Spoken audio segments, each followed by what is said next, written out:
अध्यक्षताई व लताताई ग्रामसंघाच्या कार्यालयात येतात. अहो लताताई, मी आज जिल्ह्याला जाणार आहे. उमेदची बैठक आहे तिथे. तुम्हाला जमेल का सोबत यायला?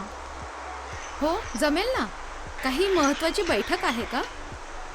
हो, आपल्या ग्रामसंघाचे कर्ज पुस्तिका, बँकेचे पासबुक आणि आत्तापर्यंतचे सगळे बुक घेऊन जायचं आहे जिल्ह्याला.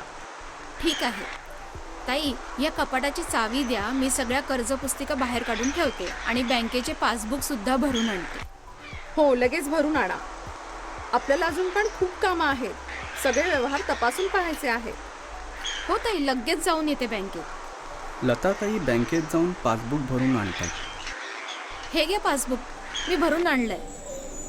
पण मला एक समजलं नाही की परत का तपासायचे हे सगळे व्यवहार आपल्याला? काही चुकलंय का?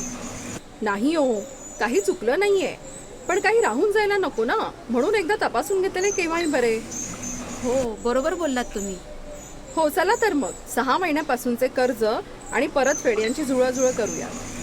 हो ठीक आहे. एक काम करूयात, आता आपण बघूयात की भरारी बचत गटाची परतफेड कुठपर्यंत पूर्ण झाली आहे. अच्छा, कोणत्या महिन्यापासून तपासायची? जून महिन्यापासून तपासूया.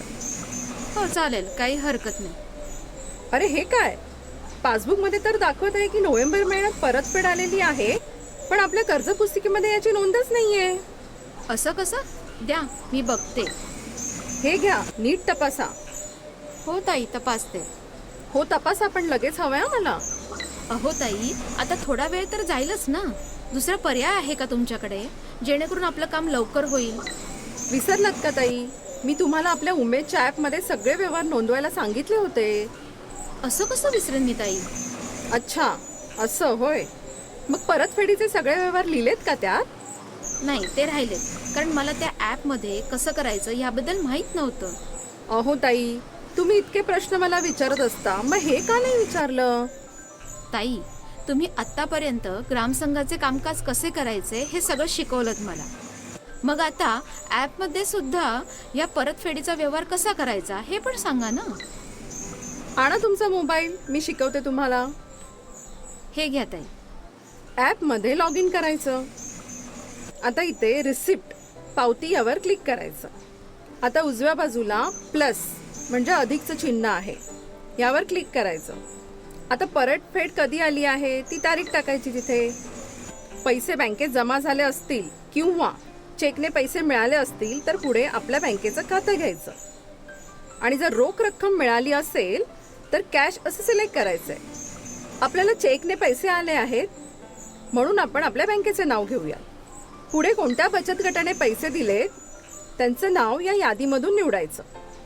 त्याने किती रक्कम परतफेड केली आहे ती संपूर्ण रक्कम टाकायची. आता नरेशनमध्ये काही अधिक माहिती आपल्याला लिहायची असेल तर ती लिहून ठेवायची आणि पुढे नेक्स्ट या बटनवर क्लिक करायचं. आता खाली लोन डिटेल्समध्ये प्लस या चिन्हावर क्लिक करून लोनबद्दलची माहिती लिहायची. म्हणजे आपल्याला जी रक्कम मिळाली आहे ती कोणत्या लोन नंबरची आहे. जसे की आता आपल्याला दुसऱ्या लोनची परतफेड आली आहे तर आपण इथे 2 नंबर टाकणार. पुढे EMI कुठला थकीत हप्ता आहे तो टाकायचा. इथे मुद्दल किती दिलंय आणि व्याज किती दिलंय ही माहिती भरायची. आता खाली सेव्ह म्हणून बटन आहे त्यावर क्लिक करायचं आणि पुढे ओके बटनवर क्लिक करून पुन्हा सेव्ह बटन येणार त्यावर क्लिक करायचं. अच्छा, असं आहे का? आणि ताई, आता पैसे तर घेतलेत पण ह्याची पावती तर द्यावीच लागेल ना, ती कशी देऊ? त्यासाठी आपण जो व्यवहार नोंदवला आहे ना त्यावर क्लिक करायचं आणि वरती सेंडचं बटन दिसतंय त्यावर क्लिक करायचं. खालती शेअरचं बटन आहे बघा, म्हणजेच हे व्हॉट्सअपला पण पाठवू शकतो. फोटो पाठवतो ना आपण, अगदी तसंच. प्रिंट काढायची असेल तर तेही होईल, पण त्यासाठी तुमचं प्रिंटर वायफायला कनेक्टेड पाहिजे. खूपच छान आहे ताई. चला मग आत्ताचे व्यवहार आपण पूर्ण करून घेऊ आणि अहवाल पण तयार करून ठेवू, म्हणजे उद्या मीटिंगला जायचं आहे ना. हो अध्यक्षताई, आपण लगेच कामाला लागूया.